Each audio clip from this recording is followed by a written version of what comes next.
మా ప్రియులారా,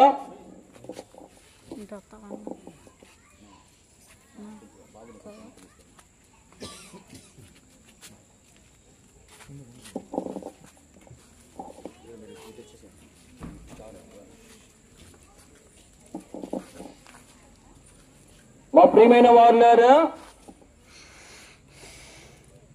ఈ సాయంకాల సమయంలో ప్రభు అయిన యేసు క్రీస్తు నామమున మీ అందరికీ శుభమును తెలియపరుస్తూ ఉంటున్నాం.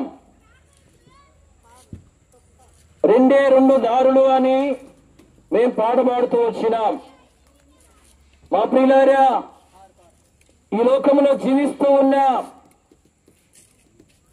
మనుషులు ఒక దినాన్ని యొక్క లోకాన్ని విడిచి వెళ్ళాలి.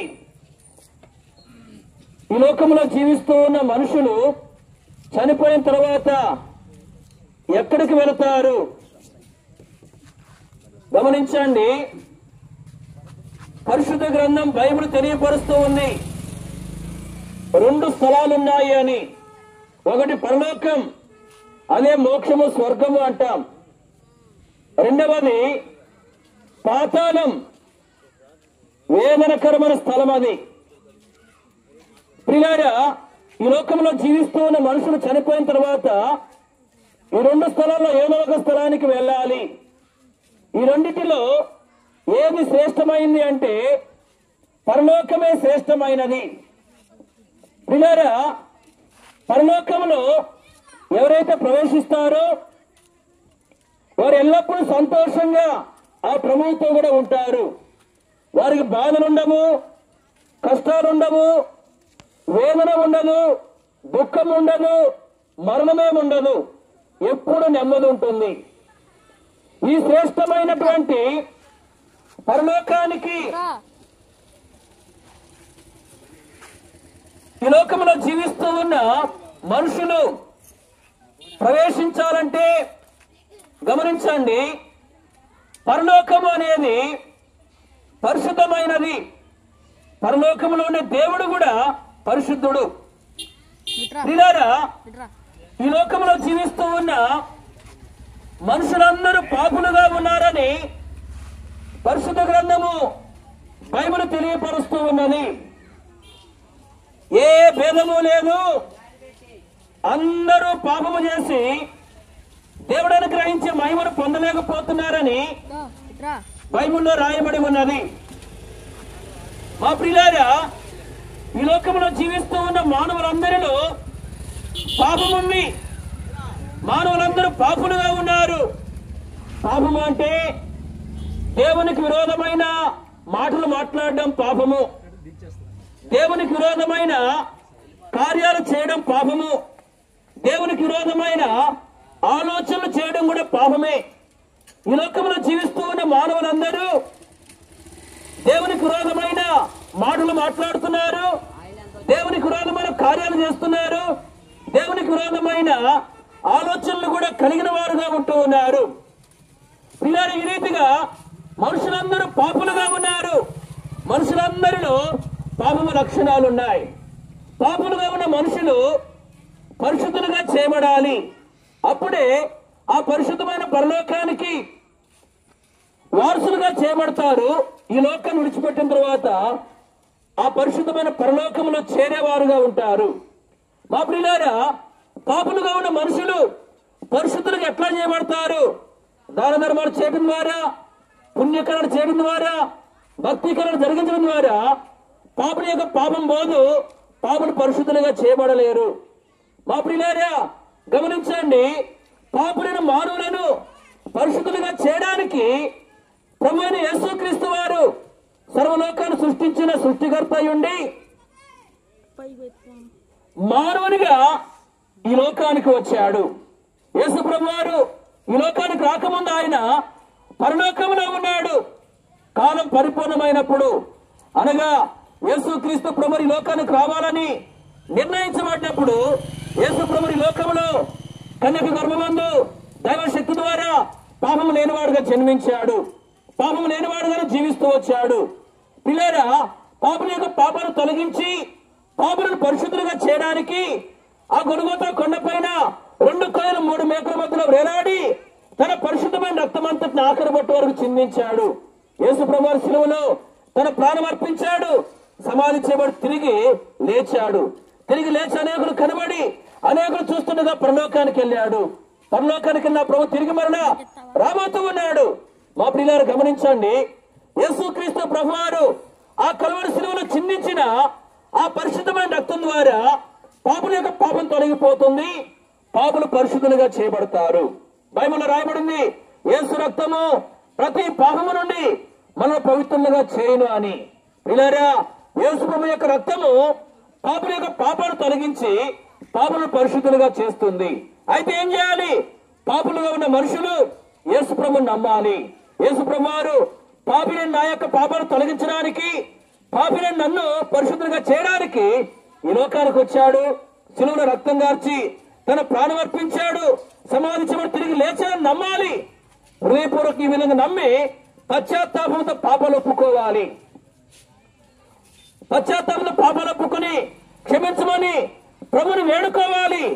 ఎవరైతే ఆ విధంగా యేసు ప్రభుని నమ్మి పాపాలు ఒప్పుకొని క్షమించమని పశ్చాత్తాపంతో ప్రభుని వేడుకుంటారు, యేసు ప్రభు నమ్మదగిన వాడు, నీతిమంతుడు గనుక యేసు ప్రభు తన రక్తం ద్వారా వారి పాపాలను తొలగిస్తాడు, వారిని పరిశుద్ధులుగా చేస్తాడు.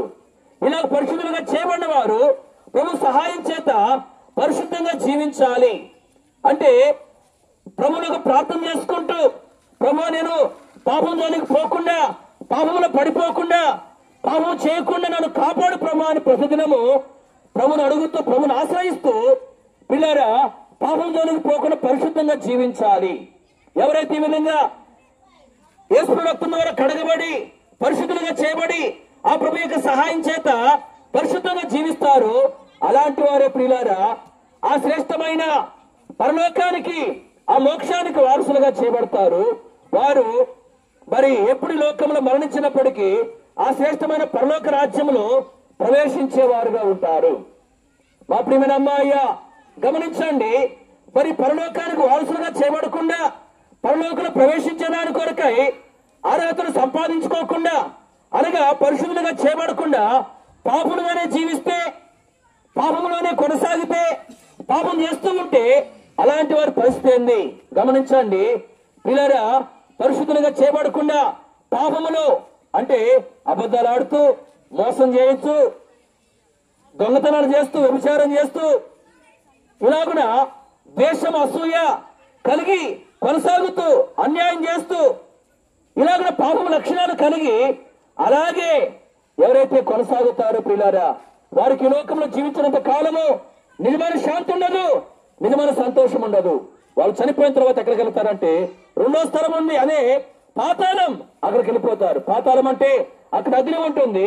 పిల్లరా, అక్కడికి వెళ్ళిన వారు అగ్నిలో కారుతూ నిత్యము యాతన పడుతూ ఉంటారు, బాధపడుతూ ఉంటారు, వేదన పడుతూ ఉంటారు.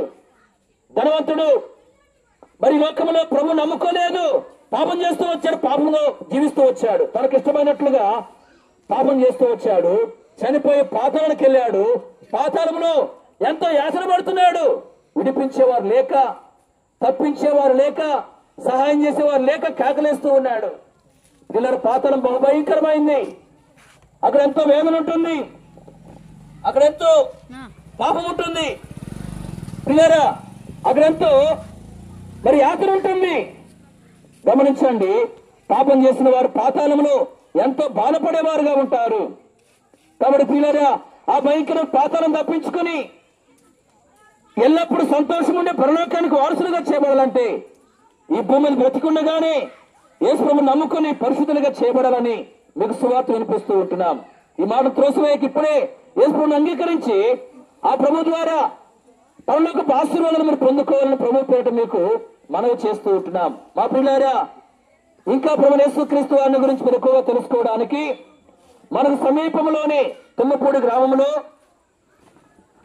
మెయిన్ రోడ్ దగ్గరలోని ఆర్సీఎం స్కూల్ దగ్గర బేతనయ్య ప్రార్థనా మందిరం ఉన్నది. అక్కడ ప్రతి ఆదివారం ఉదయకాలం 7 గంటల నుండి 9:30 వరకు, 10:30 నుండి 1:30 వరకు దైవారాధన కార్యక్రమాలు జరిగించబడుతున్నాయి. వారంలో ఆ కుడికి జరిగించబడుతుంటున్నాయి.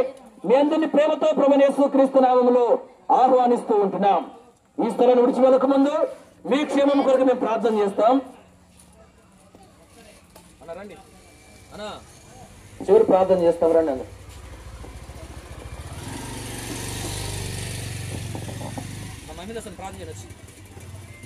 చివరి ప్రార్థన చేసుకుని మనం ముగించుకుంటాం సువార్త పరిచర్యను. దయచేసి అందరు రండి.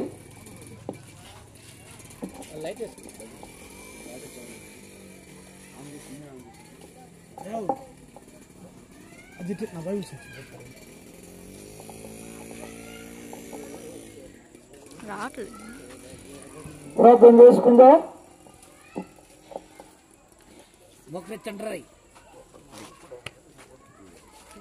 ప్రేమ కలిగిన మా ప్రియమైన తండ్రి, మా రక్షకుడు యేసు ప్రభు ఘనమైన నామమున నీకు వందనములు చెల్లిస్తూ ఉంటున్నాం.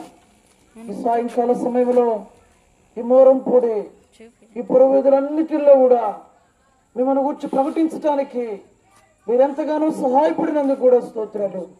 చెప్పబడిన మాటలనేమి, పాడిన పాటలేమి, పంచిన పత్రికలు, పుస్తకాలు అన్నిటినీ మా నాయన మా ప్రభువా మీ ప్రజలు విన్నారు, తీసుకున్నారు.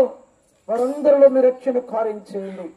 తిరిగి ప్రత్యేకంగా మీ మందిరాన్ని కూడా తీసుకుని రండి నాయన మా ప్రభువా. మా తండ్రి, మా ప్రార్థన మీరు అంగీకరించమని కూడా ప్రార్థిస్తా ఉన్నాం.